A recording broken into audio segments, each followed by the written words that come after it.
Thank you, Jim. I'd have to say it's the first time I've been referred to as too much of a good thing, but thanks nevertheless. I'd like to take this opportunity at the outset to say that we appreciate what a difficult task Sir Howard and his commission have in terms of working out the options. Clearly, the UK needs more airport capacity to cope with future growth, and the challenge of working out where that should be is extremely challenging for the Commission.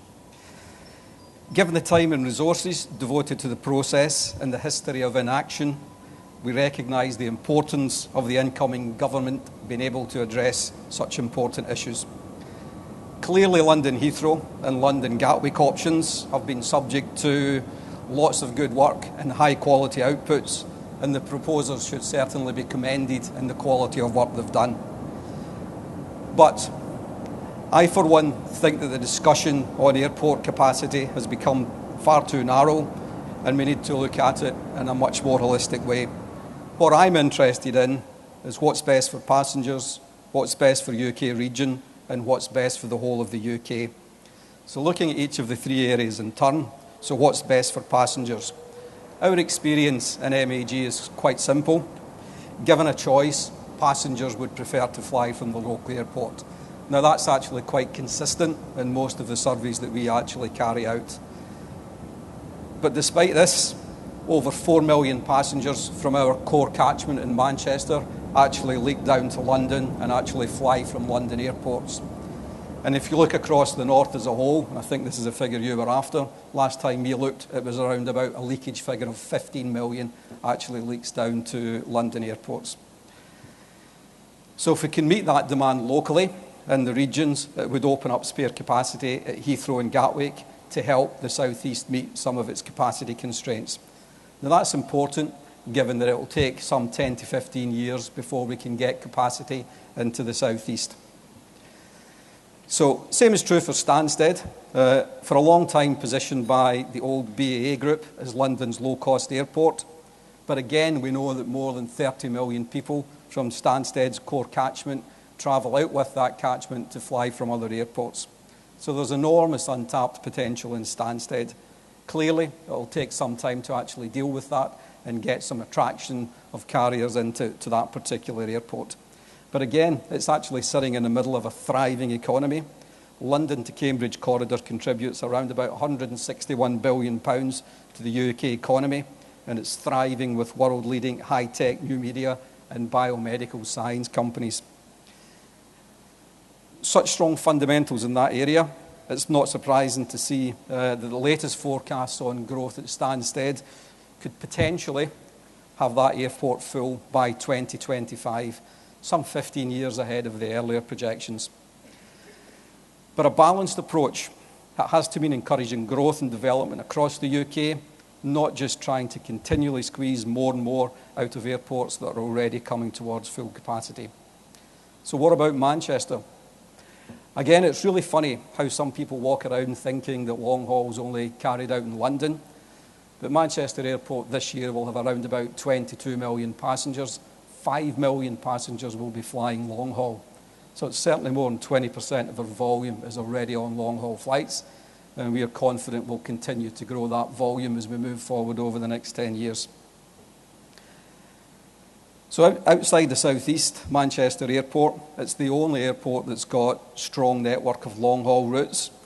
It serves destinations like Singapore, Pakistan, and multiple destinations in the US, and it offers exceptionally strong connectivity via the Middle East hubs in Dubai, Abu Dhabi, and Doha. So there is a huge amount of demand outside London and the South East, and our experience tells us that passengers would prefer not to travel via London gateways if they don't have to. So you might be thinking about the future. Surely we need to think to links to emerging economies. That's absolutely true.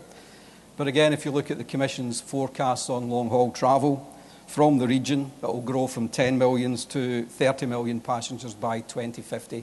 So there is a market for long-haul connectivity in the regions, and I'm quite sure Manchester will be at the forefront of that.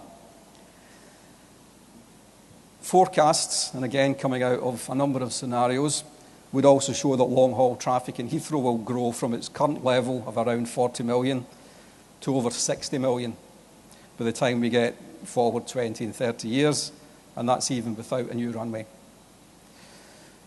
But again, if you look at demand over the next 20 years, short-haul, low-cost travel will be the lion's share of the UK's future aviation growth. And this calls for cost-effective and straightforward infrastructure, not complex and not high-cost infrastructure.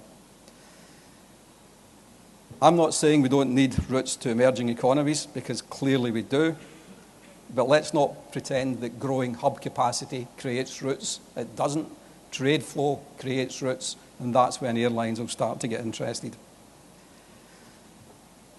So MAG's acquisition of Stansted 2 years ago marked the end of a process of breaking up BAA.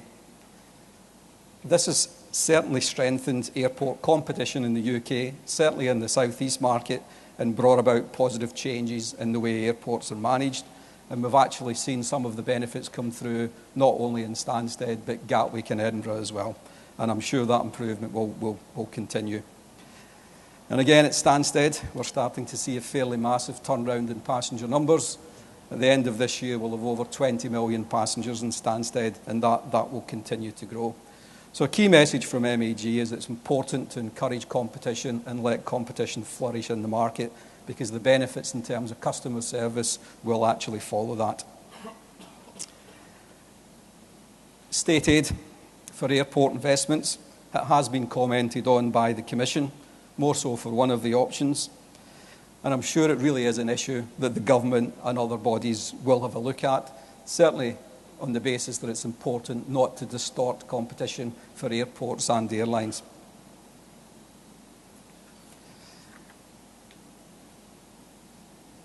So what about meeting the needs of UK regions? Some people want to see expansion of London Heathrow to restore domestic links to the hub. And again, I can understand why some airports would want to do that. But it's important that we don't just see UK regional airports as spokes into a hub. Manchester is the UK's third largest airport, and it's big enough to provide the critical mass to serve multiple intercontinental destinations, either direct or indirect via one of the Middle East hubs. Some of the connections are to overseas hubs, but there's nothing wrong with that. And if you look at hub capacity, there is a lot of hub capacity in the Middle East. And in terms of creating jobs, it is undoubtedly the case that Emirates, Etihad and Qatar have created hundreds of jobs in the northwest through their routes into the Middle East from here. So making use of capacity at regional airports will help stimulate economic growth, employment and regeneration in the north of England, and more so provide an important part of the transport infrastructure to create a northern powerhouse, providing a vital counterweight to London. So moving on, best for UK PLC. Well, the answer to that depends on your time horizon, or whether you're thinking about short, medium or long term. But what about the short and the long term? So in the short term, it's really important that we start to think about how we make best use of existing capacity, given the time delay in actually deciding where capacity goes in the South East and then coming through the construction programme. And more attention actually needs to be given to this matter. So Manchester Airport, it's got 2 runways, it's got plenty of capacity to grow. Similarly, Stansted Airport is almost half full and has got potential to grow to over 40 million passengers. So making best use of airport capacity, not just Manchester and Stansted, should be a key consideration for the next government.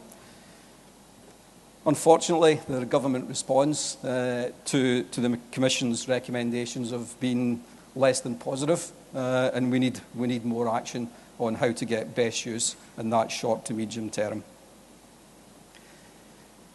Longer term, I quite believe we need to take a more integrated approach to where we put aviation capacity.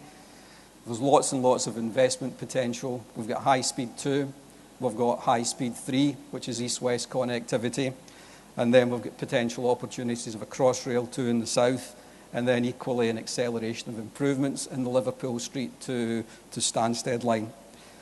So overall, we think it's important that when the government come to consider the recommendations from the Commission, they can actually look at surface access road, rail and aviation in the one sense, and then try and bring out the right answer for UK economy as a whole, but equally for UK regional economies.